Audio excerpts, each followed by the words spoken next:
How you doing, YouTube? Joe here. And what I'm going to show today is how to tie a proper snelling knot on a hook, a circle hook. And I'm going to go over a mistake that a lot of people make when tying a snelling knot. And you may be wondering why you're losing a lot of fish. But firstly, I'm going to teach you how to tie the knot properly.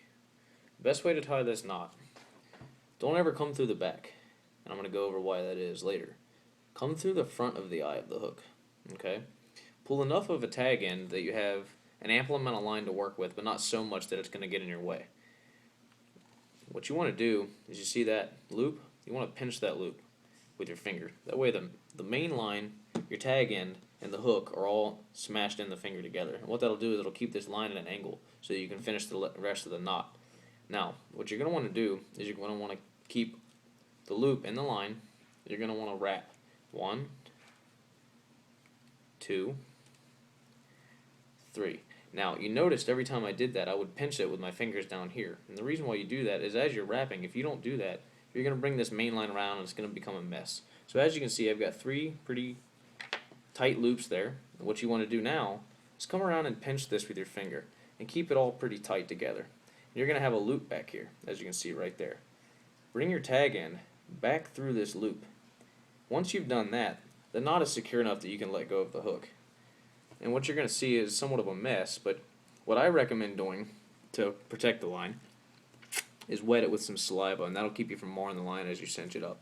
And as you cinch that knot up, you'll see that it becomes pretty uniform.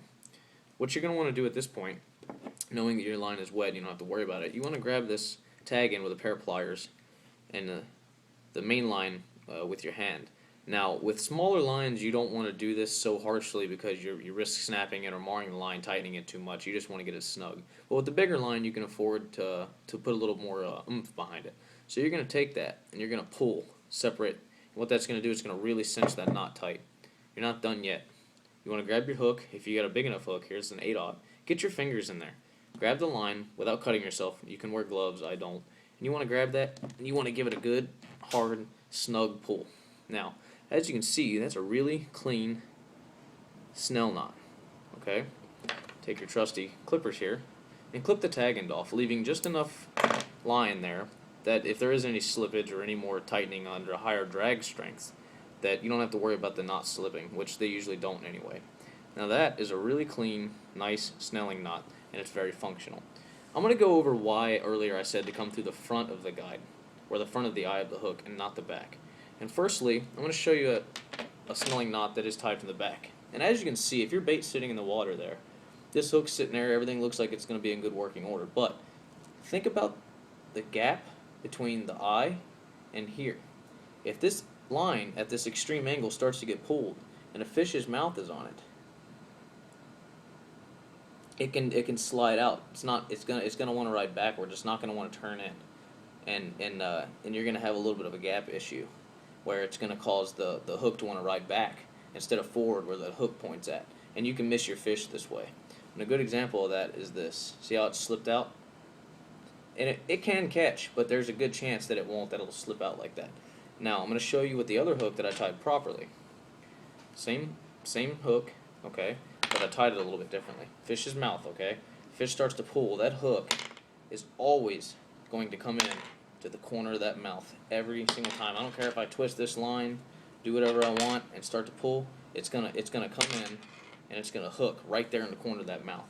So if you're fishing with circle hooks, or if you fished with circle hooks in the past, and you've either just tied it straight to the eye here with a big, like say a Palomar knot or a regular fisherman's knot, and you weren't hooking up, or you're coming through the back of the eye, and you weren't hooking up, and these hooks just kept slipping. That could be the reason why, people, okay? So when you're tying these, make sure you're tying them properly. Come through the front of the guide, and that'll keep that hook point.